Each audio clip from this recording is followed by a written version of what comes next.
Previously, Yi Feng, Shi Feng's character, defeated a level 5 golem by using exploding berries.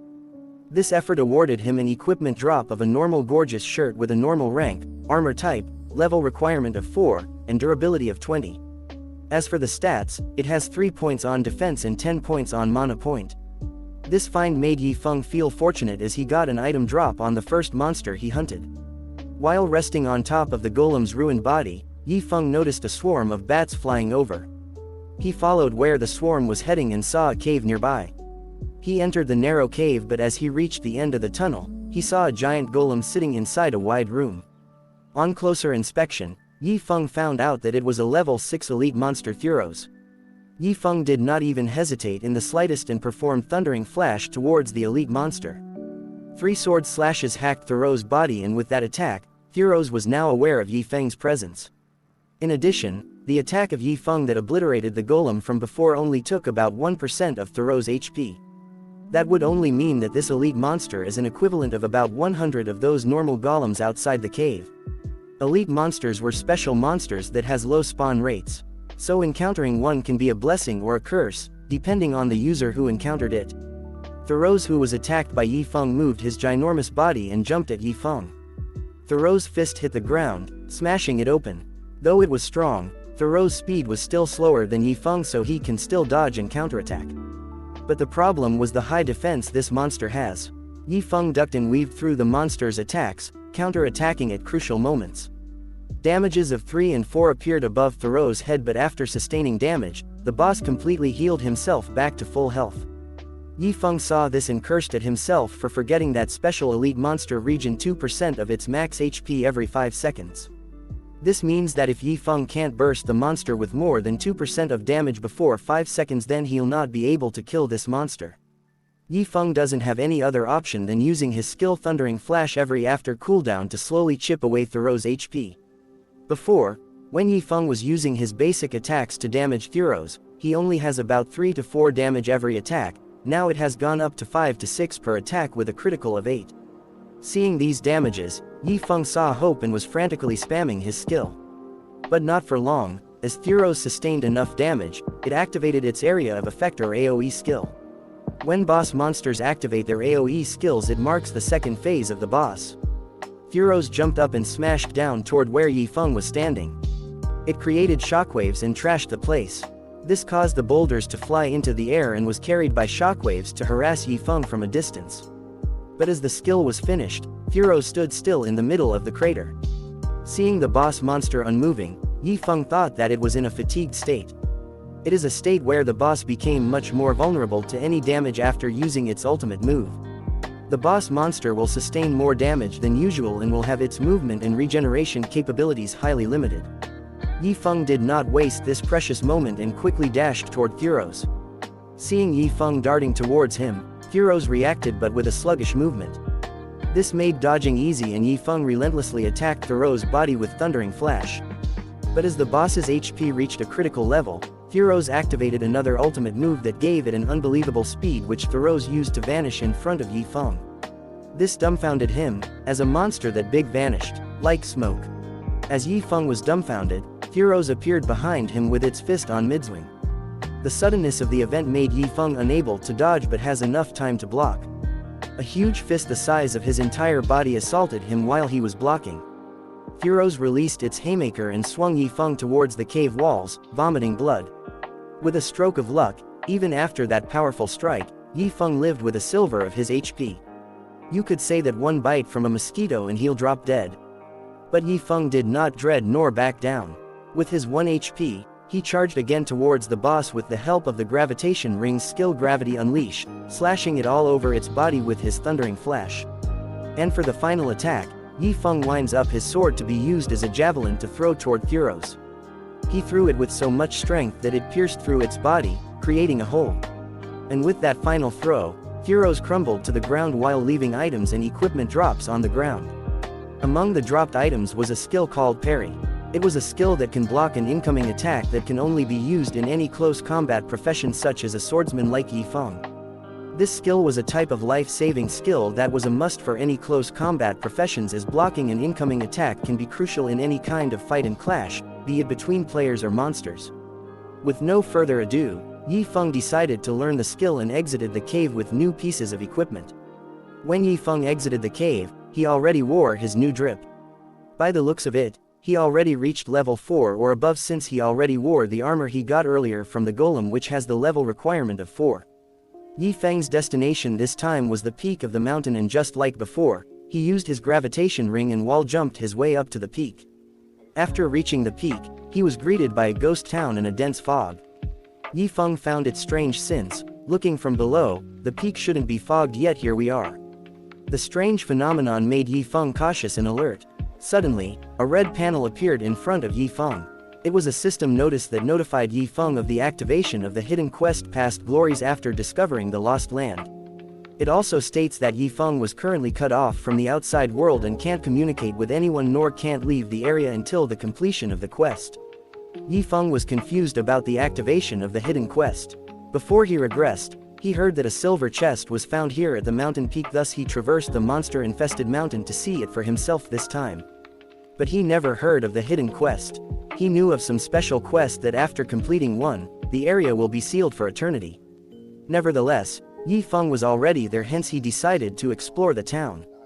At worst, he will fail this mission, die here, and respawn back in the town. Yi Feng proceeded to investigate the town, entering from one house to another, but no matter where he goes and what he read, there was no clue of what he should do here in this ghost town. Yi Feng thought that he can't waste his time with these dilapidated houses any longer and went to look for a higher vantage point to inspect the whole town.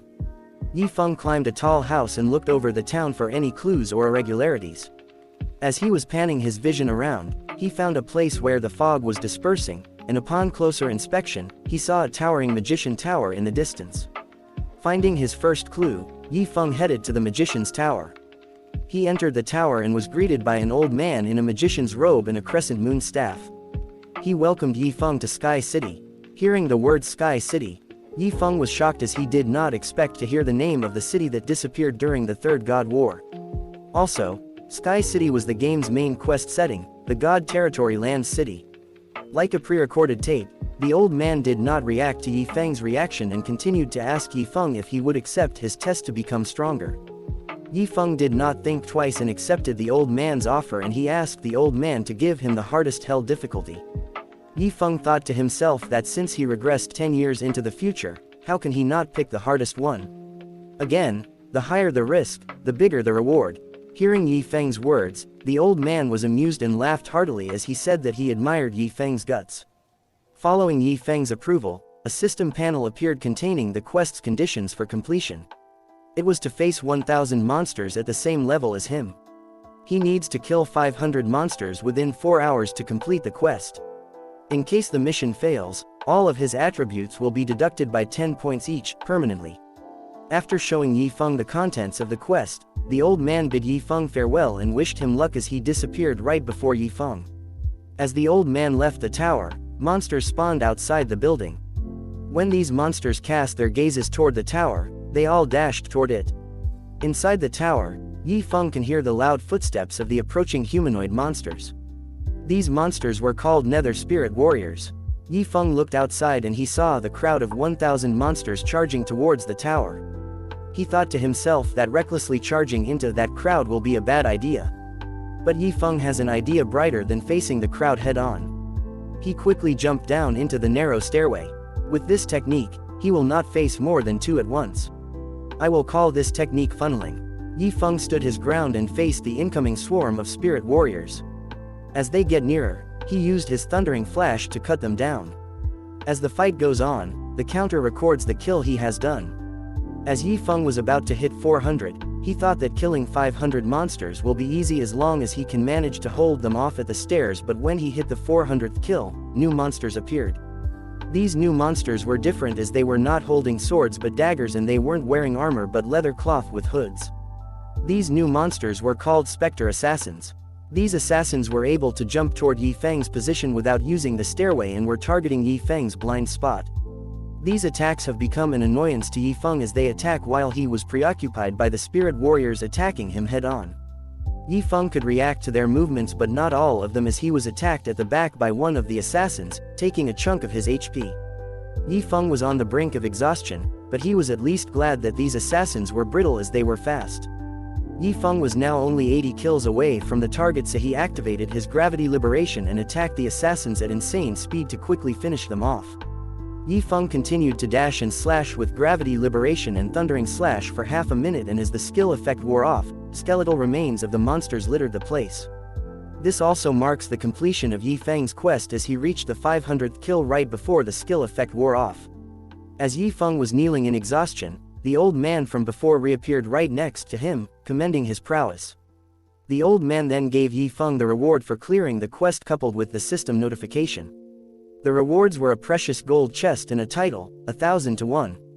The effects of the title were as follows: all allies within a 20-meter radius will have their stats raised by 10%. The title holder will receive an extra 5 points to strength and 5 points to endurance while the title was in effect. After giving out the rewards, the old man disappeared again after saying that Yi Feng can go now. Yi Feng was unwilling to leave, but the old man pulled Yi Feng to a portal and dropped him in the middle of the crowded streets of Red Leaf Town. As Yi Feng was already out of the Sky City, he quickly left the busy street to find an isolated place. He was paranoid that someone might steal his gold chest. After some time, he found a good place. He pulled out the precious gold chest from his inventory and quickly opened it. The same as the secret silver chest from before, the chest created a bright golden light that illuminated the dark back alleys. Once the light subsided, Yi Feng was more than shocked at the sight of the rewards. Yi Feng can't believe his eyes. An actual magic weapon dropped. The magic weapon was a one-handed sword called Abyssal Blade. Magic weapons were unlike your usual weapons, as they have to be bound to the user, and once bound, can't be unbound. The user was basically married to the equipment after it was bound. And just like a husband to his wife, the user will face the backlash of the weapon once in a while, and if they failed to endure and overcome the backlash, their character and account will be crippled. A magic weapon can be a blessing and a curse for all players that want to become strong, as the equipment can evolve along the way, but as it evolves, the stronger the backlash will be. Yi Feng wasn't trying to cripple his account anytime soon. He was trying to build his own workshop this time, and although the weapon could have helped for him to become stronger faster, it could also be his downfall before he could even achieve his objective. He's not wasting his second chance right now, so he declined the bounding prompt. Yi Feng then turned toward the other items contained inside the chest. They were the records of potions in the Book of Forging. These were books that could help him practice his potion making and forging in the future. Fun fact: in God's domain, some players pursue lifestyle classes such as forging, then adventuring and fighting. Later in the story, you will know of these classes and their importance in creating a workshop for Shi Feng. As for the Book of Forging, Yi Feng knew where to take the blacksmith's quest, but taking the quest right now would be a little dangerous for him.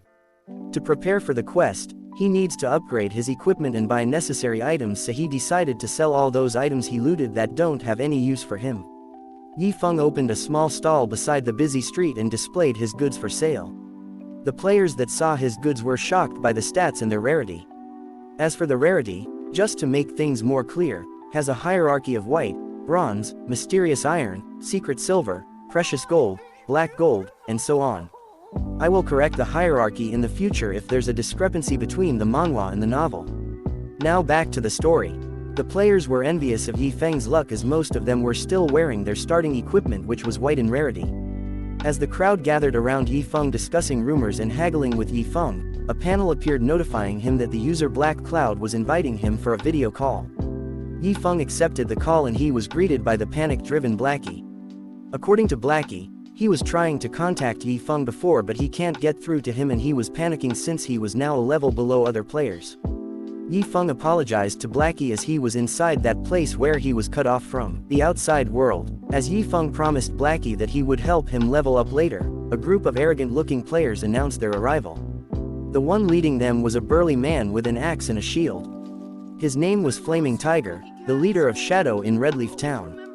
When they reached Yi Feng, he arrogantly asked him if he was the stall owner. Yi Feng answered yes in response, but deep down, he knew who Flaming Tiger was. Before he regressed, he was being used as a disposable tool by him, and Yi Feng vowed to make him repay for that treatment today. Flaming Tiger then pointed his battle axe towards Yi Feng's neck, trying to intimidate him so that he'll sell all of the equipment on sale for a silver coin. But Yi Feng knew that they can't use their skills nor fight amongst themselves inside the town, or the guards will attack and detain them for some time. Yi Feng told Flaming Tiger to get lost as he doesn't deal with hagglers. This angered Flaming Tiger as he swung down his battle axe towards Yi Feng. Yi Feng sat unmoving as he knew of the rule, but before the axe could even have the momentum, a clap rang out from the crowd. A wild Shi Feng appeared. He called Yi Feng Big Shot and greeted him. He sat right across from Yi Feng and offered 24 silver for everything on sale. Yi Feng was happy with Shi Feng's straightforwardness and said that he doesn't have to return him the owed 50 coppers, and added Shi Feng as a friend. Just right after the transaction was over, Blackie called out to Yi Feng from the crowd. Yi Feng then turned to leave to accompany his friend and bid Shi Feng goodbye. Seeing that Yi Feng was already leaving, Shi Feng sighed in helplessness as he wanted to talk for a little bit more. Meanwhile, Blackie asked Yi Feng their destination, and Yi Feng answered Blackie that they were heading to Dark Moon Valley. Hearing the name of the place, Blackie was overwhelmed with shock. Dark Moon Valley was home to level 4 monsters. With Blackie's level and equipment, he was doubtful that it would be safe. Yi Feng reassured Blackie that it will be alright and to just follow him. While they were both discussing among themselves, Flaming Tiger and his group were watching their backs. One of Flaming Tiger's subordinates asked him if they'll just gonna let them go after what happened. Flaming Tiger was far from letting them go, as he was still furious with how Yi Feng treated him when he was the leader of Shadow. He then instructed his subordinate, Quiet Wolf, to keep an eye on Yi Feng. On the other hand, while Blackie and Yi Feng was walking along the tree line, Blackie was still questioning the choice of place to grind level of Yi Feng. According to him, a 3-man team dared only to grind level 1 monsters, while they only has 2 players, 1 level 2 and 1 level 0, yet they dared to grind at a level 4 monster area. Also, it seems like Mr. Scriptwriter made a mistake. He concluded that Yi Feng was already level 4 back there when he finished Thuros, as he already wore the armor he looted from the golem. Looking back, it seems like the armor he has now is different from what he looted. For the record, Yi Feng was still level 2 at the moment. With that out of the way, let's get back to the story. Seeing that Blackie was still hesitating, Yi Feng pulled out his beta tester friend card and reassured Blackie again with it. But Blackie was questioning the reliability of that beta tester, which happened to be Shi Feng himself. Yi Feng emphasized the fact that only a few of the players got to reach level 1 after 10 hours of the server being online. Compared to them, Yi Feng reached level 2 with the help of that expert. This speech greatly encouraged Blackie, and his fighting spirit fired on. But unknown to the both of them, someone was sneakily following them from amongst the trees. It was Quiet Wolf from Shadow. While Yi Feng was looking for the right spot to grind, Blackie spotted an unusual monster. Blackie called out to Yi Feng saying that there was a monster with a blue-colored name. Yi Feng turned to look at the monster, and it was a level 2 cunning snow fox. Yi Feng was glad about Blackie's find, as blue-named monsters were rare elite and encountering one in the wild was very close to 0. Yi Feng will not let this chance go and instructed Blackie to provide long-range support while he deals with that fox. Blackie was worried though, as the fox was on the same level as him. Unknown to Blackie, Yi Feng fought a much fiercer monster which was 4 or 5 levels higher than him before. Yi Feng slowly approached the fox without alerting it. The fox was still preoccupied with its hunted hare that it did not notice Yi Feng approaching it from behind. When the range was right, Yi Feng unleashed a slash that dealt 32 damage to the fox. Seeing the damage, Yi Feng grumbled that the fox was pretty tough. I don't know what he meant by tough with that 32 damage. I mean, his damage against Thuros was 5 to 6 with crits of 8, yet he was not grumbling back then. Anyhow, as the fox was attacked, it was now aware of Yi Feng. Its eyes glowed red as it pounced toward Yi Feng for an attack. Yi Feng blocked with parry and the both of them get knocked off. Seeing the fight unfold, Blackie was shaking at the back. Yi Feng commanded Blackie to attack it, and Blackie shot a purple flame towards the fox. It made contact and a damage of measly 5 appeared above the fox, who did not even bother to look at Blackie. Blackie was very shocked to see his attack damage compared to Yi Feng. He even put all of his 4 free stat points to wisdom, but there was hardly a change. Yi Feng encouraged Blackie to keep attacking it while he pulled its aggro towards him. As Yi Feng slashed, Blackie sent a barrage of purple fire toward the fox. Suddenly, Yi Feng was bitten by the fox, sustaining 55 damage. This damage made Yi Feng's HP bar drop to critical.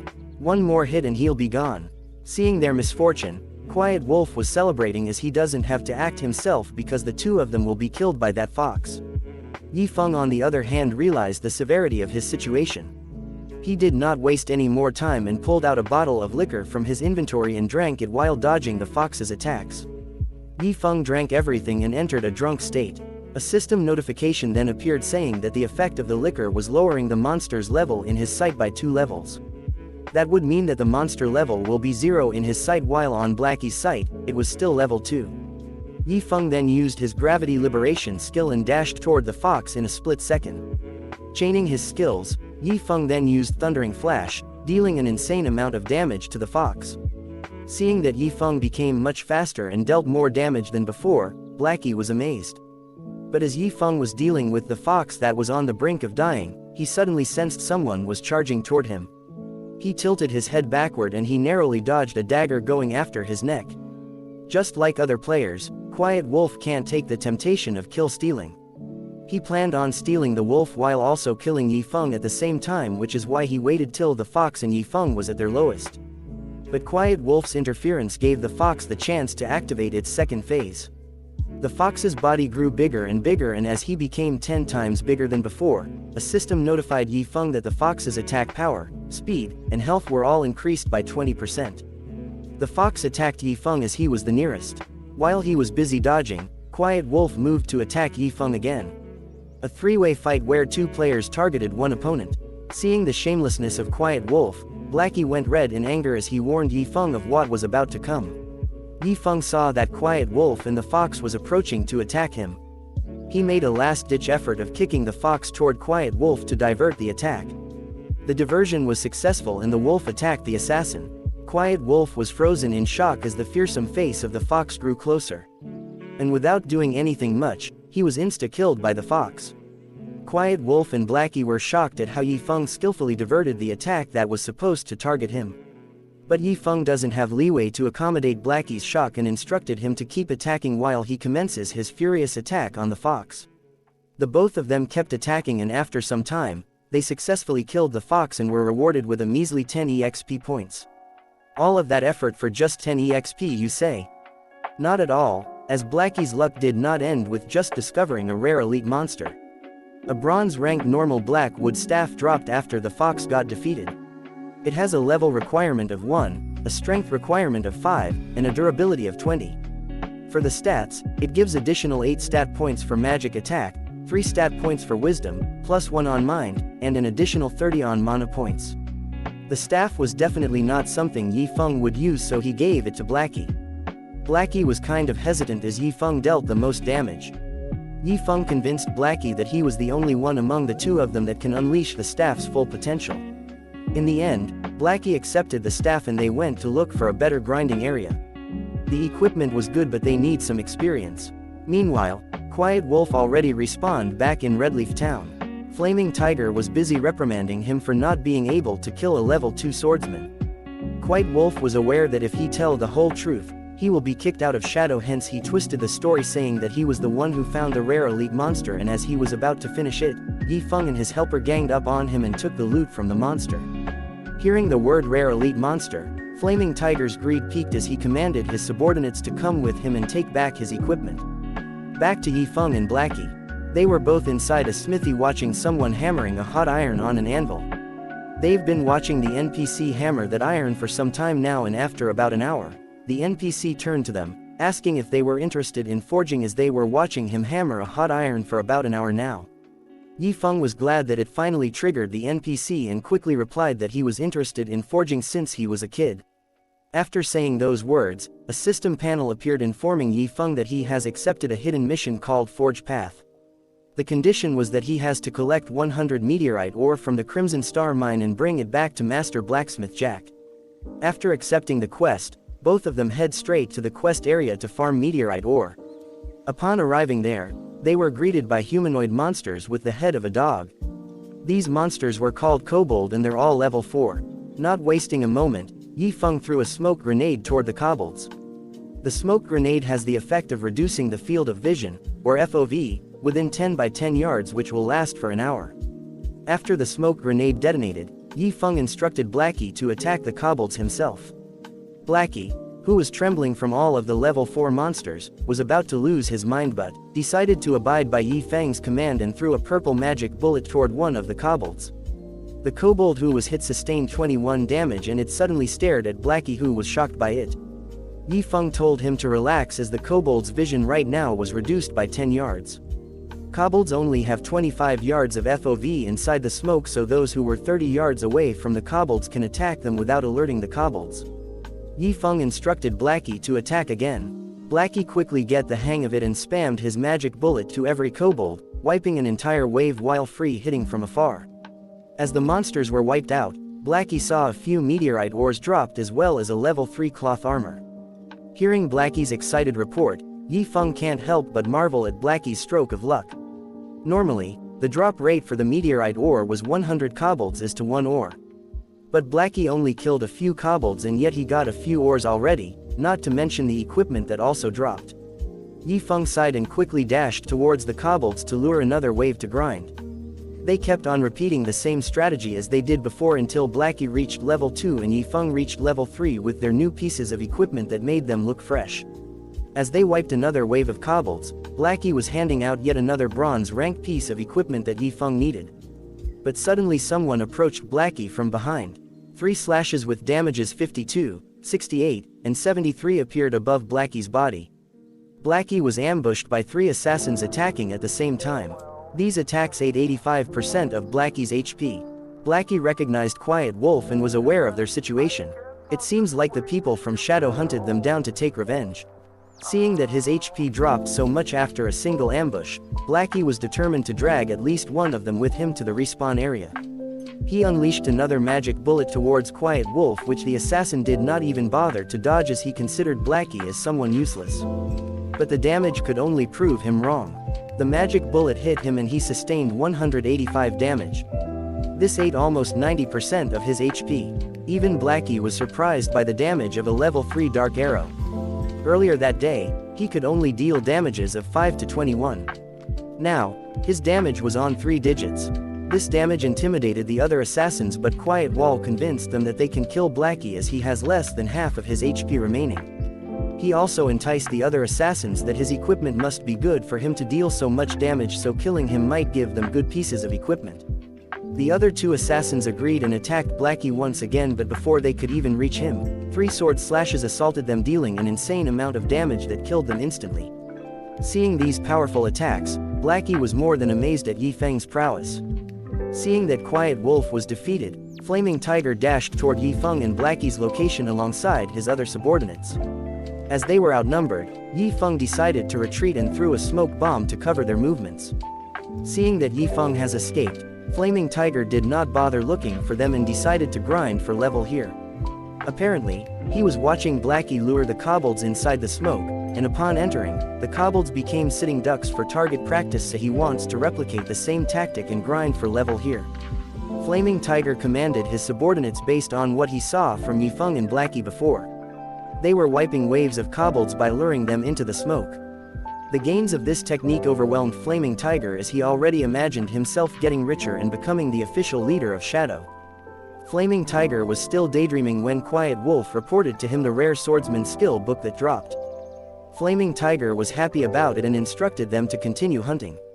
Not far from where Flaming Tiger was farming, Yi Feng and Blackie were watching them wiping waves of kobolds and getting rare drops. Blackie was unwilling to let them be after attacking them, but Yi Feng convinced him that it was just temporary and they will know soon that great joy often begets sorrow. Yi Feng's words were spot on, as moments later, Flaming Tiger's company noticed the fog dissipating. As the fog dissipated, the kobolds restored their field of vision and everyone was trembling at the sight of angry kobolds who were 2 to 3 levels above them. When the kobolds finally saw the bastards that kept on hunting them without them knowing, they all turned to attack them with their battle axes. Seeing the swarm of kobolds attacking, Flaming Tiger ordered a retreat, but it was a bit late as his subordinates were getting mutilated by kobolds left and right. Flaming Tiger grumbled that they wasted so much time grinding for levels here and most of them reached level 2. Now that they died, they will drop 1 level, in which was the level they had when they start grinding here. Flaming Tiger wasn't safe either, as 2 kobolds jumped at him, barely missing his butt. He ran straight without looking back, and after a while, he was the only one that survived. Flaming Tiger sighed as he was safe now that he shook off the kobolds chasing him, but he suddenly heard a familiar voice greeting him. Flaming Tiger looked up and saw Yi Feng with his new fresh look. Yi Feng mockingly asked Flaming Tiger about what happened to his underlings.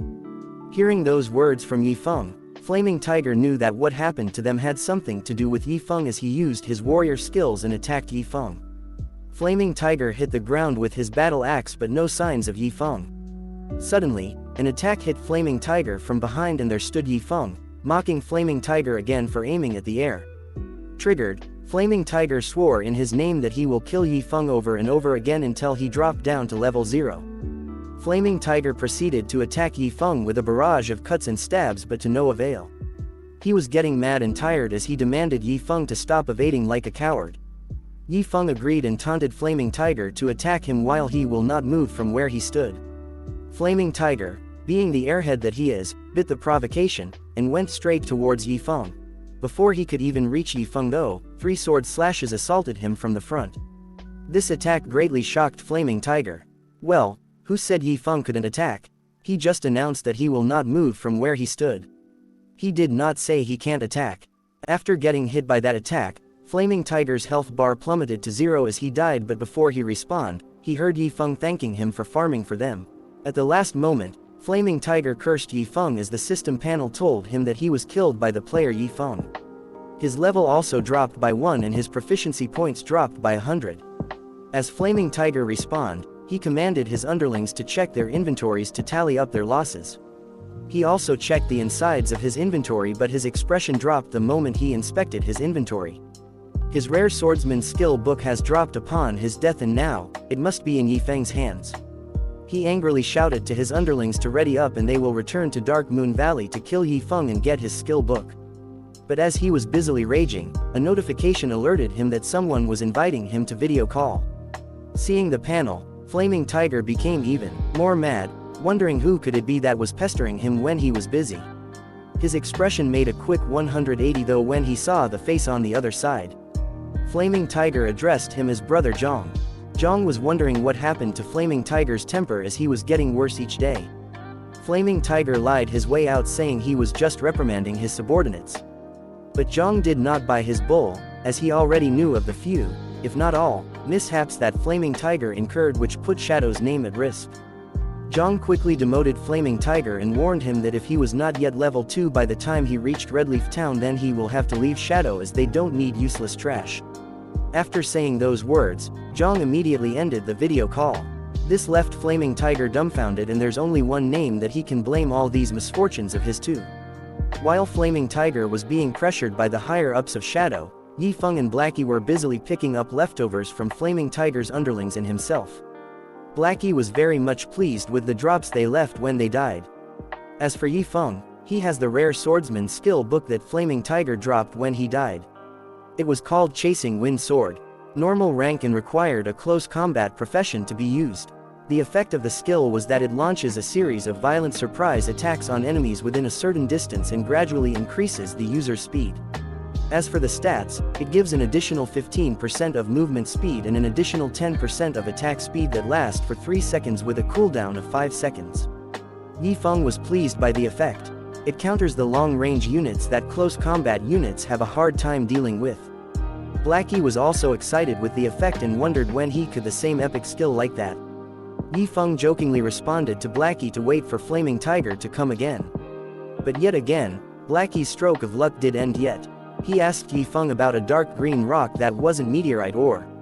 Yi Feng was surprised by the rare ore in Blackie's hand and told him that the drop rate for that ore was 1 in a million.